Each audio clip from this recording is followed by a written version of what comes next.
There's a dog walking in front of my room. Oh, that's Ari! Wait. Today is going to be a book launch for the book that is co-written by one of the professors that teaches the course I'm taking. Pretty excited for it because I don't know how a book launch goes. The book's actually pretty interesting. If you're interested, the title is Humanitarianism from Below.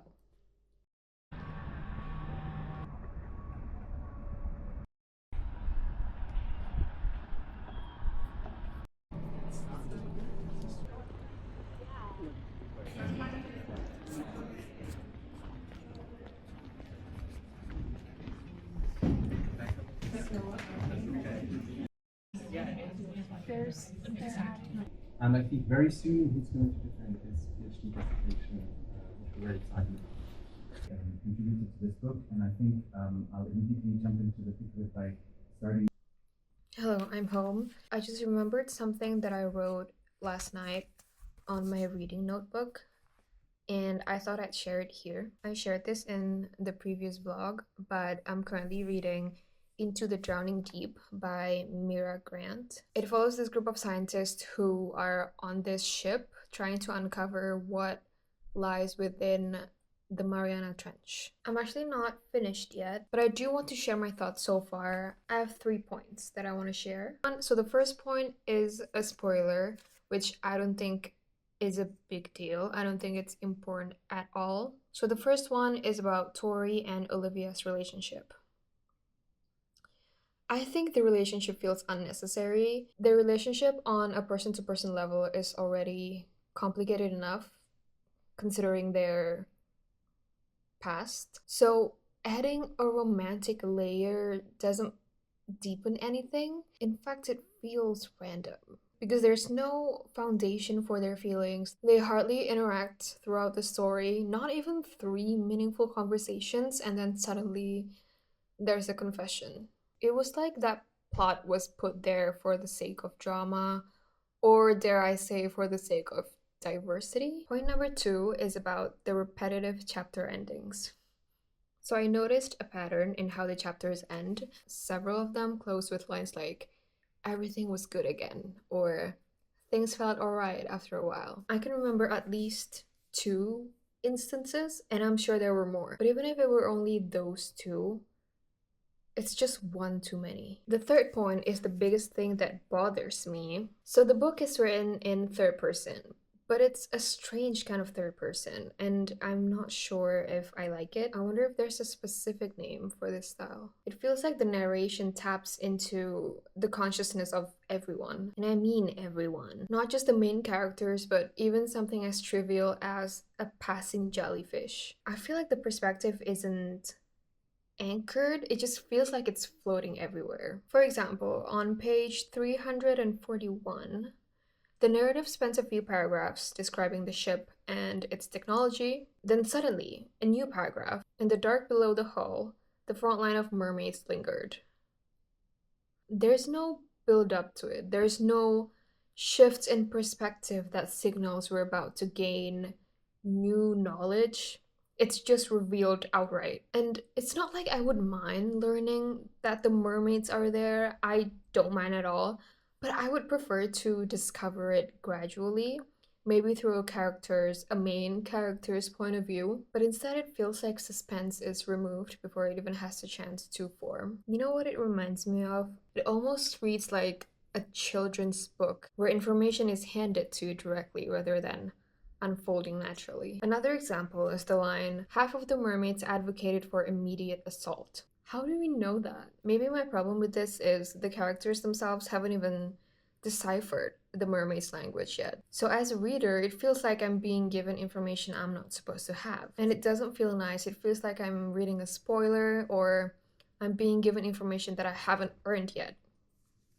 I feel like I just talked a lot about what I don't like about this book, but I'm actually enjoying it very much, and I would recommend this to people.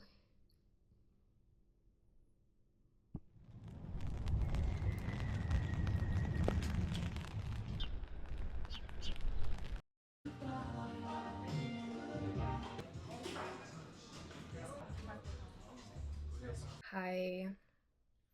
I'm checking in at the end of the day because it was hectic and I couldn't take out the camera to actually explain what I was doing.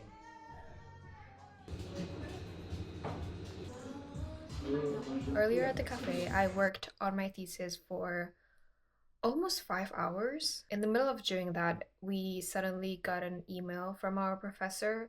We, as in the group of students under this one supervisor, we got an email asking why we hadn't submitted our drafts. Well, I'm working on it now, right now.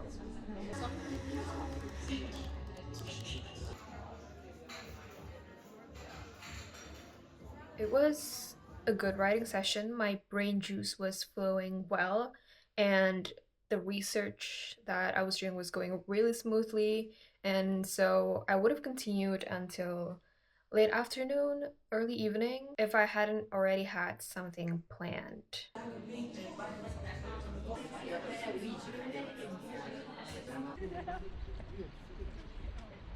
I went to the permanent mission of Indonesia to the United Nations here in Geneva. The permanent mission is different to, what do you call the other one? The embassy.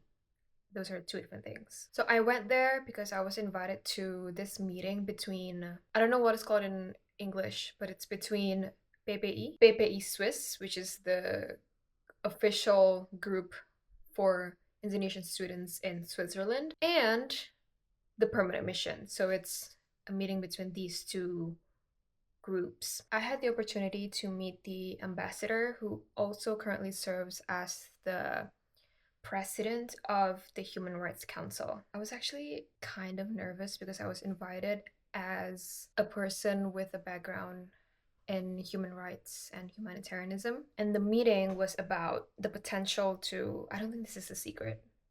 Yeah, so I'm gonna share it.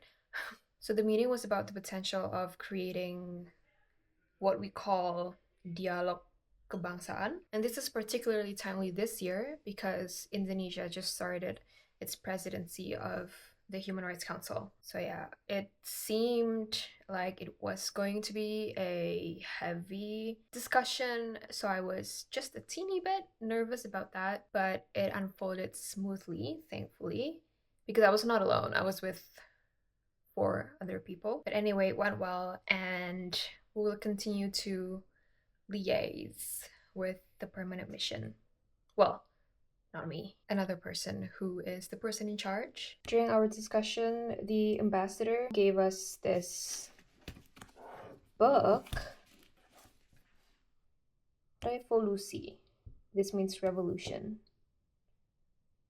Shocking. Indonesia and the birth of the modern world. I think this author is Belgian. I don't know if it's originally in English, or I don't think it's originally in Indonesian. I think if I caught it correctly, it has been translated to Indonesian, but I think the original is English. I think he mentioned how Indonesia was one of the first nations to not have a gradual transition toward independence, because I think he said that for other countries it's more like following a few steps, but for Indonesia it's like, and then I think that became an inspiration for other nations to start doing that.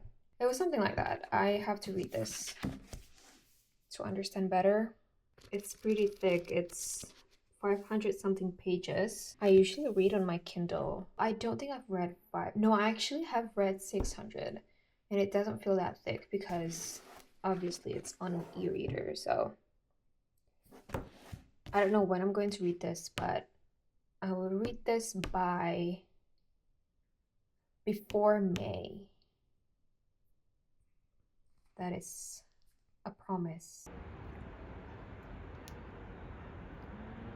The meeting ended at 6:15, and we had to break our fast around 6:40 today. So we ate snacks and good Indonesian food. Anyway, I'm really tired. I had a plan to watch a movie tonight, and it's already 9 p.m. So I gotta get to it fast. If not, I will sleep at like 3 in the morning.